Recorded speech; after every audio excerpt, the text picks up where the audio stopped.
pertama. Malam itu Abah Damar yang hendak tidur dikagetkan dengan suara gedoran pintu dari arah depan rumahnya. "Iya, sebentar," jawab Abah Damar dari dalam kamar. "Siapa itu, Pak?" tanya istri Abah Damar yang bernama Rohaya. "Kurang tahu, Bu. Coba Bapak lihat ke depan dulu ya," jawab Abah Damar, lalu ia bergegas menuju depan. Krik! Pintu lapuk itu pun dibuka. "Loh, kok nggak ada? Apa sudah pergi ya karena aku kelamaan buka pintunya?" pikir Abah Damar.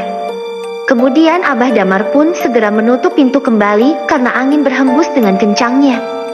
Baru 5 langkah Abah Damar berjalan, kembali terdengar gedoran pintu. Abah Damar pun bergegas kembali membuka pintu. Krek! Lagi-lagi hanya kekosongan yang Abah Damar dapati, dengan pemandangan kuburan yang berjejer rapi di luar sana. "Astagfirullah, kayaknya ada yang ngerjain saya ini," gumam Abah Damar sedikit merinding. Abah Damar pun segera menutup pintu. Baru saja Abah Damar akan melangkahkan kakinya kembali ke kamar, terdengar dari atas rumahnya suara burung kedasi. Lalu suara gedoran pintu kembali terdengar. Kali ini tak hanya pintu yang digedor, tapi juga jendela kayu Abah Damar juga ikut digedor secara bersamaan. Abah Damar memberanikan dirinya untuk membuka pintu. Dan betapa syoknya Abah Damar saat melihat sosok laki-laki dengan kondisi tak normal. Tubuhnya panjang seperti orang jangkung dengan baju compang camping seperti habis dicambuk. "Siapa kamu?" tanya Abah Damar. "Abah, tolong galikan makam untuk saya, tapi tolong galikan makam yang besar untuk saya ya," pesan sosok itu lalu menghilang begitu saja. "Astagfirullah, apa maksudnya ya?" gumam Abah Damar yang tak mengerti maksud dari sosok jangkung itu. Di tengah pikirannya itu, datanglah 2 orang warga desa Kantil ke rumah sederhana milik Abah Damar yang ada di area pemakaman. "Assalamualaikum Abah." "Waalaikumsalam. Ada apa ini malam-malam begini kalian datang?" tanya Abah Damar yang sebenarnya sudah tahu tujuan warga desa, tapi ia hanya ingin memastikan saja. "Tolong galikan kuburan untuk Pak Yohan, Bah. Beliau baru saja meninggal dan akan dikuburkan malam ini juga," jawab Ucok. "Inna lillahi wa inna ilaihi rajiun. Ya sudah, saya akan segera menggali kuburan untuk Pak Yohan."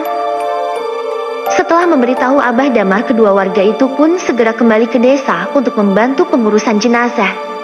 Kemudian Abah Damar segera masuk ke dalam rumah dan membangunkan anaknya Fami untuk ikut menggali kubur untuk Pak Yohan.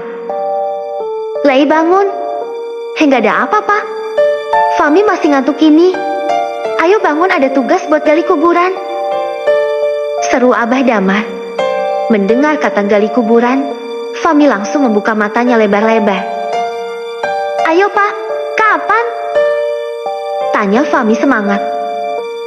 "Malam ini, ayo kita berangkat. Jangan lupa bawa cangkulmu sama lampu Petromax," pesan Abah Damar. "Wok Pak, siap," jawab Fami. Lalu ia bergegas ke belakang untuk mengambil cangkul dan lampu Petromax untuk penerangan mereka saat menggali kuburan di malam hari. Sebelum berangkat tak lupa Abah Damar dan Fami berpamitan ke Ibu Rohaya. "Ya sudah, kalian hati-hati ya.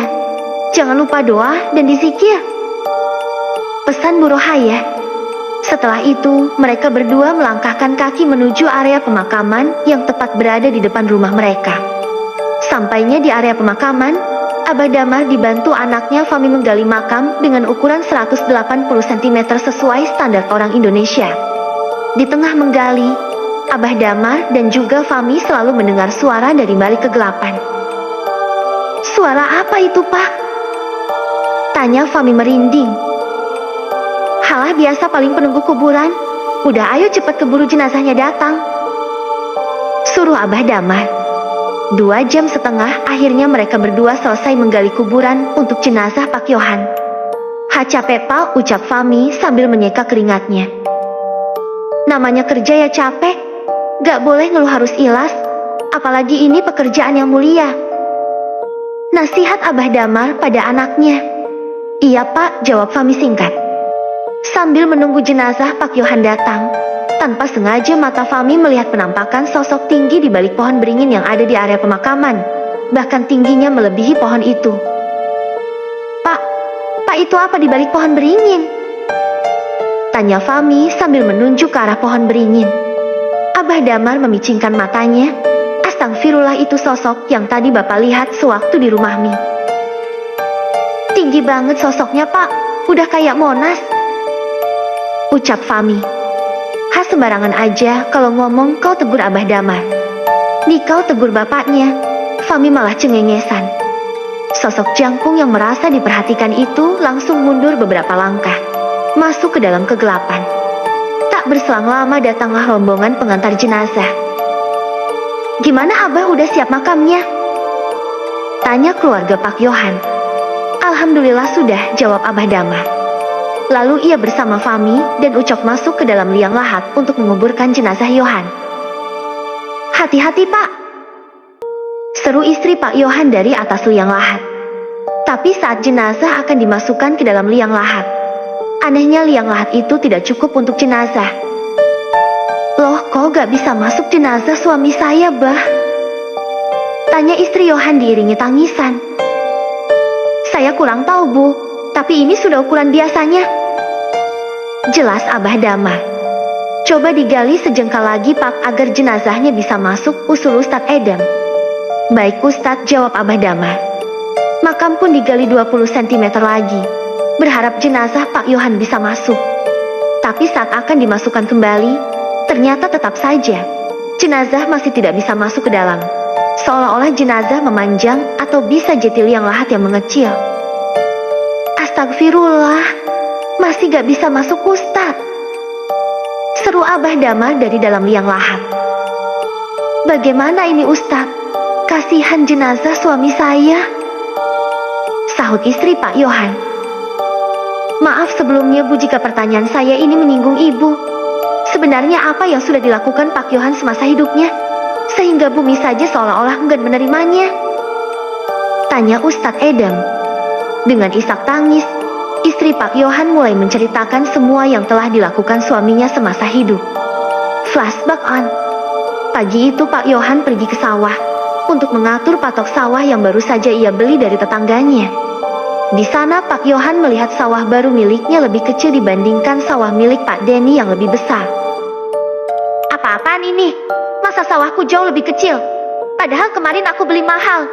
Jangan-jangan Denny udah mindahin patok sawahnya? Gak bisa dibiarin ini, omel Pak Yohan. Kemudian tanpa banyak bicara lagi, Pak Yohan segera memindahkan patokannya agar sawahnya terlihat lebih luas. Nah gini baru benar.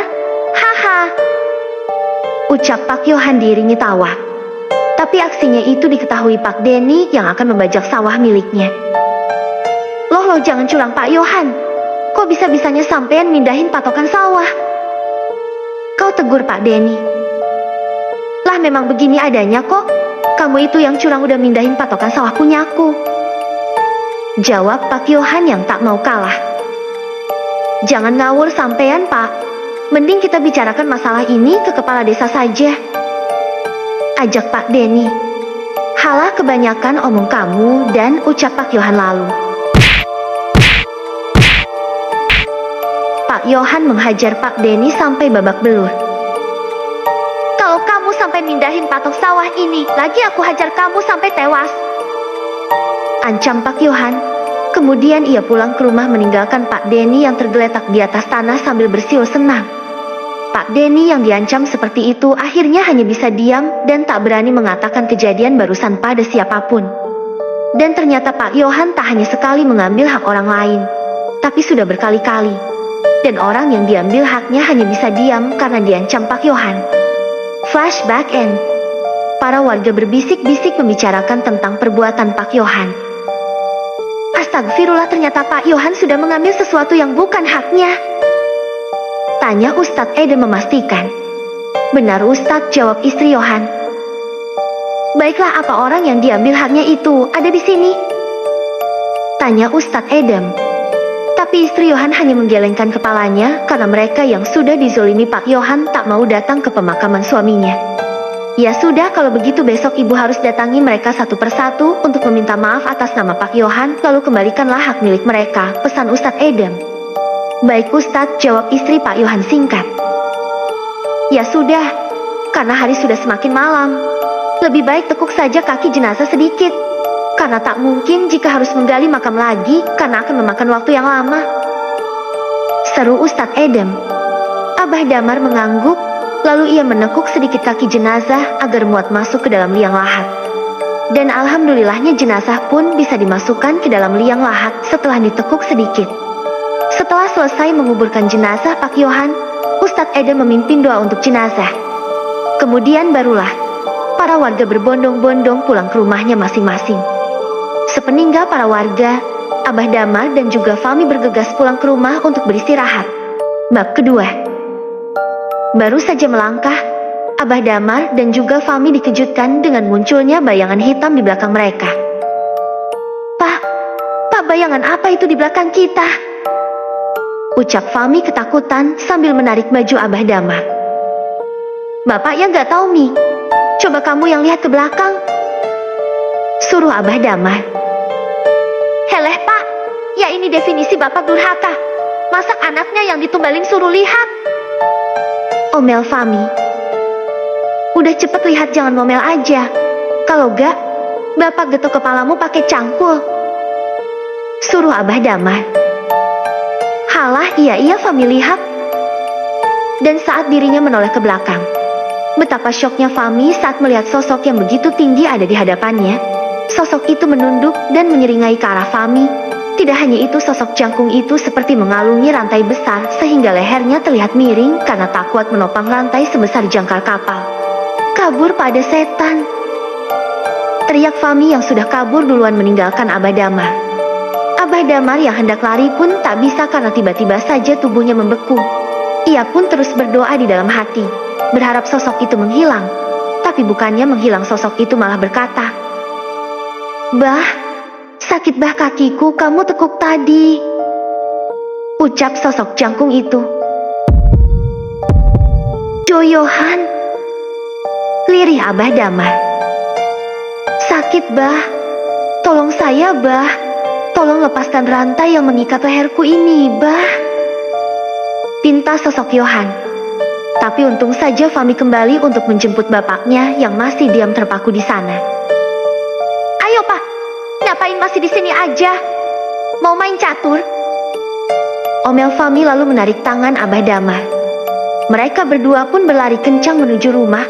Tapi sepanjang pelarian itu mereka terus saja mendengar rintihan sosok jangkung yang seperti kesakitan. Sakit, leherku sakit, tolong saya. Sampainya di rumah sederhana milik mereka, Abah Damar segera menutup pintu rumahnya rapat-rapat. Sudah sana tidur Mi, besok saja mandinya sebelum sholat subuh, suruh Abah Damar. Iya sudah bah, aku tidur dulu ya, ucap Fami. Sepanjang malam itu Abah Damar dan keluarga kecilnya selalu mendengar rintihan dari sosok jangkung yang ternyata adalah Pak Yohan. Sosok itu terus saja merintih, suaranya begitu jelas terdengar seolah-olah sedang memutari rumah Abah Damar. Rintihan sosok itu baru berhenti saat azan subuh berkumandang. Rohaya membangunkan anak dan suaminya untuk mandi lalu sholat subuh bersama. Larangan mengambil hak orang lain dalam hadits. Selain dalam ayat Al-Quran, terdapat beberapa hadits yang meriwayatkan tentang larangan mengambil hak milik orang lain. Pertama, hadits riwayat Muslim. Allah akan murka pada hambanya yang secara sengaja merampas hak orang lain. Sebagaimana sabda Rasulullah, siapapun yang mengambil hak orang muslim dengan sumpahnya, Allah menentukan neraka baginya, lalu mengharamkan surga baginya. Ada lelaki yang bertanya kepada Nabi Shallallahu Alaihi Wasallam, walaupun hal tersebut merupakan hal yang sangat sederhana, wahai Rasulullah.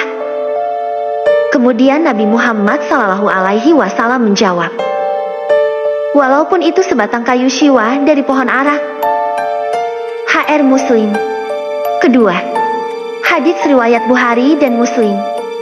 Abdul Al-Barak menyebutkan dalam bukunya Bukan Dosa Ternyata Dosa bahwa Islam adalah agama yang sangat menjunjung tinggi dan menghormati hak kepemilikan seseorang. Adapun mempertahankan hak milik orang lain yang dirampas termasuk ke dalam sifat mulia. Rasulullah bersabda, "Barang siapa yang mengambil hak orang lain walau hanya sejengkal tanah, maka akan dikalungkan ke lehernya pada hari kiamat nanti seberat 7 lapis bumi." HR Bukhari dan Muslim. Itulah beberapa dalil tentang larangan mengambil hak orang lain. Selain berdosa, mengambil hak orang lain juga akan menjerumuskan seorang muslim ke dalam neraka. Tentu saja perilaku buruk ini haruslah ditinggalkan. Pagi itu setelah melaksanakan sholat subuh bersama, tiba-tiba saja Rohaya merasakan sakit yang luar biasa di kepalanya. Di penglihatan Rohaya rumahnya seperti berputar-putar. "Pak, kepala ibu kok sakit ya?" ucap Rohaya sambil memegangi kepalanya yang berdenyut nyeri. "Ayo kita periksa ke puskesmas saja, Bu. Bapak takut ibu kenapa-napa," ajak Abah Damar. "Tapi Pak, uang tabungan kita sudah habis untuk pengeluaran bulan ini," ucap Rohaya memberitahu. "Sudah gak usah dipikirkan itu, Bu. Nanti Bapak coba cari pinjaman keluarga desa. Ayo kita berangkat sekarang," paksa Abah Damar. "Pak, Fami ikut ngantri ibu ke puskesmas ya," sahut Fami yang khawatir dengan kondisi ibunya. "Sudah kamu tunggu di rumah saja, Mi," jawab Abah Damar. "Baik Pak," jawab Fami singkat. Setelah berganti pakaian, Abah Damar pun mengantarkan istrinya ke puskesmas naik sepeda kebo miliknya. Sepanjang perjalanan, Abah Damar selalu menanyakan kondisi istrinya. "Bu, pegangan pinggang Bapak yang ngelat ya?" suruh Abah Damar. "Iya Pak," jawab Bu Rohaya. Udara pagi begitu sejuk untuk dihirup. Perjalanan mereka ditemani semilir angin yang berhembus. Sampainya di puskesmas, Bu Rohaya segera ditangani dokter puskesmas yang tengah berjaga. Beberapa menit kemudian dokter keluar mengabarkan jika Bu Rohaya mengalami hipertensi dan tak perlu rawat inap. Abah Damar hanya disarankan untuk segera menebus obatnya saja di depan. "Terima kasih banyak dokter atas bantuannya," ucap Abah Damar. "Sama-sama Pak, kalau begitu saya permisi dulu." "Baik Dok, silahkan." Setelah dokter pergi, Abah Damar masuk ke dalam untuk menemui istrinya. "Gimana Bu, udah enakan?" tanya Abah Damar ke istrinya. "Masih sakit Pak kepalaku," jawab Bu Rohaya. "Ya sudah, Bapak tebus obatnya dulu ya. Ibu tunggu di ruang tunggu dulu. Gak apa-apa kan Bu?" tanya Abah Damar sambil menelisik wajah istrinya yang pucat. Bu Rohaya tersenyum ke arah suaminya. "Kuat Pak. Ya sudah, ayo Pak kita ke depan," ajak Bu Rohaya. Abah Damar pun mengangguk, lalu memapah istrinya yang masih lemas menuju depan. Di depan, Abah Damar segera menuju bagian tata usaha untuk membayar dan menebus obat istrinya. "Apa obatnya bisa ditanggung BPJS Mbak?" tanya Abah Damar. "Maaf Pak, karena ini obat bagus jadi tidak ditanggung BPJS," jawab bagian tata usaha. "Ya sudah, sebentar ya Mbak, saya ambil uangnya dulu," ucap Abah Damar. Abah Damar bingung harus meminjam uang pada siapa. Lalu ia menelpon anaknya terlebih dulu menggunakan ponsel jadul dan menyuruh anaknya ke puskesmas untuk menunggu Bu Rohaya selagi ia mencari pinjaman. Tak menunggu lama, Fami pun datang. Abah Damar segera menuju rumah salah satu warga desa yang bernama Haji Munir. Haji Munir merupakan seorang pengusaha camilan di desa Kanthil. Sampai Mia di rumah Haji Munir, tak lupa Abah mengetuk pintu dan mengucap salam. "Assalamualaikum." "Waalaikumsalam," terdengar sahutan dari dalam. Pintu pun dibuka pemilik rumah. "Loh Abah Damar, ada apa Bah pagi-pagi datang kemari?" tanya Haji Munir. "Maaf sebelumnya Pak Haji, apa boleh saya meminjam uang 200 Rp rupiah untuk menebus obat istri saya di puskesmas?" "Halah, pagi-pagi sudah minjem uang kamu Bah. Emang susah ya kalau orang miskin sakit aja harus minjem dulu?" ejek Haji Munir. "Iya tolong saya Pak Haji. pasti nanti saya kembalikan. Mohon Abah Damar. Gak ada. Orang miskin kayak kamu mau bayar pakai apa? Daud? Ucap Haji Munir ketus. Abah Damar sampai bersimpu di kaki Haji Munir untuk meminjam uang. Tolong saya Pak Haji. Saya mohon. Saya bilang gak ada ya gak ada. Sudah sana pergi. Lagian uang saya lebih berharga daripada nyawa istri kamu. Usir Haji Munir. Tak hanya itu, Haji Munir juga menendang perut Abah Damar yang bersimpu di kakinya. Ada apa sih para marama di depan? Malu kalau didengar tetangga? Tanya istri Haji Munir yang baru saja keluar dari dalam rumah. Ini loh orang miskin mau pinjam uang. Gak kayak kita orang kaya bisa sampai naik haji berkali-kali. Jawab Haji Munir dengan bangganya. Iya benar Pak, sudah tutup saja pintunya biar dia pergi. Suruh istri Haji Munir. Abah Damar yang mendengar itu hanya bisa mengucapkan istighfar. Astagfirullah. Karena tak mendapatkan pinjaman Abah Damar pun hendak kembali ke puskesmas untuk meminta keringan atau setidaknya obatnya bisa dicicil. Tapi yang namanya orang baik pasti ada saja yang menolong. Abah Damar yang akan menaiki sepeda bututnya dihampiri Ustadz Edem. Abah Damar, panggil Ustadz Edem. Ah ya Ustadz, ada yang bisa saya bantu? Tanya Abah Damar. Gak ada. Ini saya ada rezeki berlebih buat Abah. Mohon diterima ya. Ucap Ustadz Edem. Masya Allah Ustadz, terima kasih banyak. Semoga kebaikan Ustadz dibalas berkali-kali lipat oleh Allah.